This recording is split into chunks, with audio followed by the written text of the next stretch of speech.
Most people think regulatory delays in the digital asset space are driven by ideological debates. They think Congress moves slowly by design. Consumer protection is the primary bottleneck.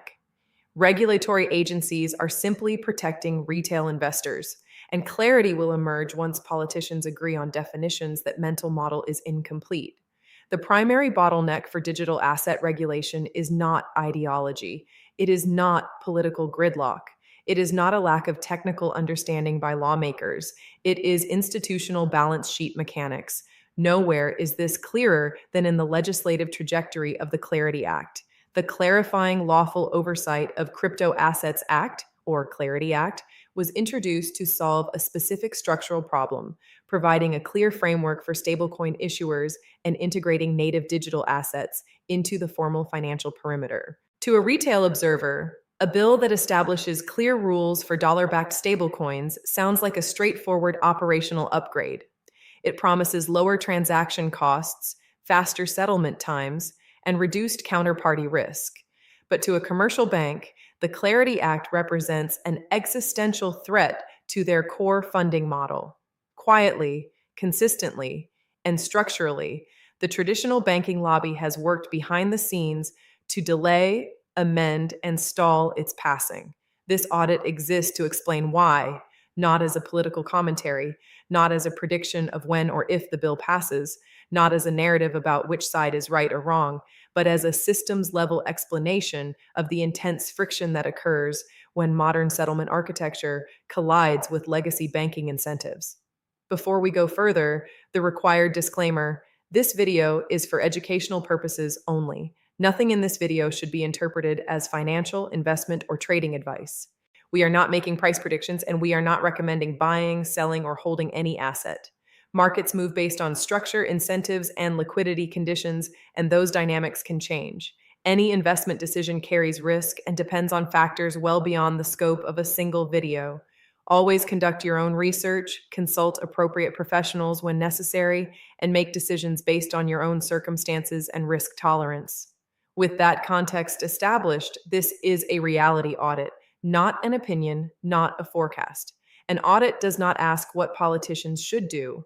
It asks what incentives exist, what constraints are binding, what behaviors repeatedly emerge. This audit is evidence-based, not belief-based. To understand why the banking lobby is fighting the Clarity Act, we must first look at how commercial banks actually fund themselves. Commercial banks operate on a fractional reserve system. Their entire business model relies on attracting and retaining low-cost deposits. When you deposit money into a commercial bank, that deposit becomes a cheap liability for the bank.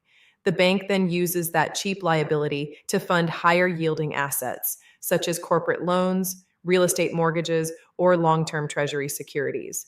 The spread between what the bank pays you for your deposit and what the bank earns on its loans is their net interest margin. This margin is the lifeblood of traditional banking.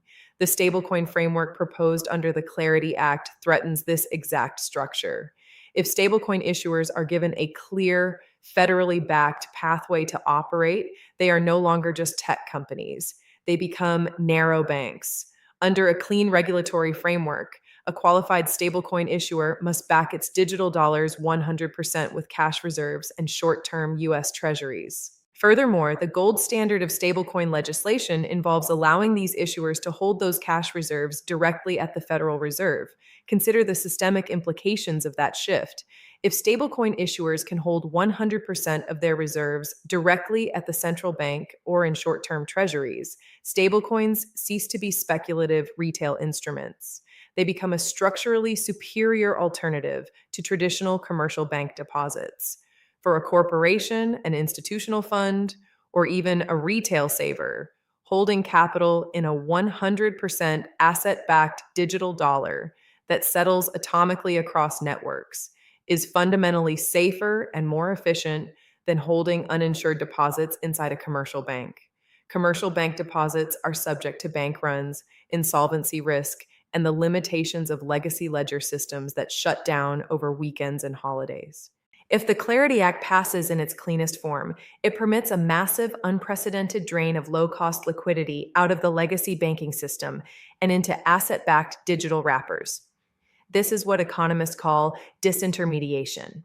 When capital leaves bank deposits and moves into stablecoins, banks lose their cheapest source of funding.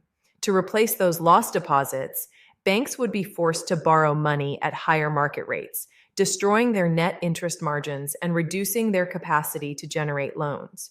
To prevent this catastrophic liquidity migration, the traditional banking lobby is deploying three specific structural strategies to delay, dilute, or completely neutralize the Clarity Act.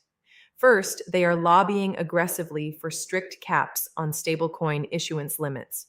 By forcing lawmakers to insert artificial capacity constraints into the legislative text, they ensure that digital dollars cannot scale fast enough to threaten commercial bank deposit bases. If a stablecoin issuer is statutorily capped on how many digital dollars it can issue, the structural threat to the banks is effectively contained. Second, they are fighting for a bank-centric issuance model. The banking lobby is pushing for specific amendments that would require stablecoin issuers to hold their underlying cash reserves within commercial banks rather than directly at the central bank. This is a critical distinction. If reserves must be held inside commercial banks, the banking system does not lose its liquidity. The banks simply turn retail deposits into stablecoin reserve deposits, keeping the cash on their own balance sheets and preserving their funding model. Third, they are using regulatory parity as an operational weapon. By demanding that non-bank stablecoin issuers face the exact same capital requirements, leverage ratios, and compliance burdens as global systemically important banks, they introduce massive operational costs. The goal here is simple: make non-bank digital issuance so economically unviable that only the traditional banks themselves have the infrastructure to issue them. The banking lobby does not announce this publicly as an attack on technology or innovation. Instead, they frame their opposition around public safety. They use phrases like protecting the payment system, mitigating systemic risk, ensuring consumer protection, and preventing illicit financial flows. But if you look past the public relations framing and audit the balance sheet mechanics, the true motivation is obvious. It is a battle over the control and cost of liquidity. Retail investors and cryptocurrency commentators routinely misread this institutional friction. They see a delay in a congressional committee and assume that lawmakers are confused or that the underlying technology is being rejected by the market. It is not. The technology is being delayed precisely because its settlement efficiency is well understood. It is being delayed because it is too disruptive to the current cost of capital. XRP exists inside this same structural environment. The debate around the Clarity Act matters to the XRP Ledger ecosystem because it sets the ultimate structural precedent for how digital liquidity is allowed to interface with the formal financial perimeter. If the traditional banking lobby successfully forces digital assets to remain trapped inside legacy commercial banking structures, the core benefits of decentralized infrastructure, such as atomic settlement, low friction, and disintermediated liquidity, are minimized. The system simply absorbs the technology to make the old model slightly faster while keeping legacy institutions in charge of the gatekeeping and the float. On the other hand, if the Clarity Act passes cleanly, allowing non-bank financial institutions to issue stablecoins backed by central bank reserves, the structural landscape changes completely. The capacity for neutral, disintermediated infrastructure to settle value outside of traditional commercial balance sheet constraints increases exponentially. When stablecoins can settle freely and cleanly across open protocols, the demand for neutral bridging assets like XRP to facilitate real-time cross-currency and cross-border settlement scales alongside it. Liquidity systems do not respond to marketing hype or political promises. They respond to risk, cost, and structural constraint. The institutional gridlock we are witnessing around the Clarity Act is not a sign of failure. It is evidence of a structural transition.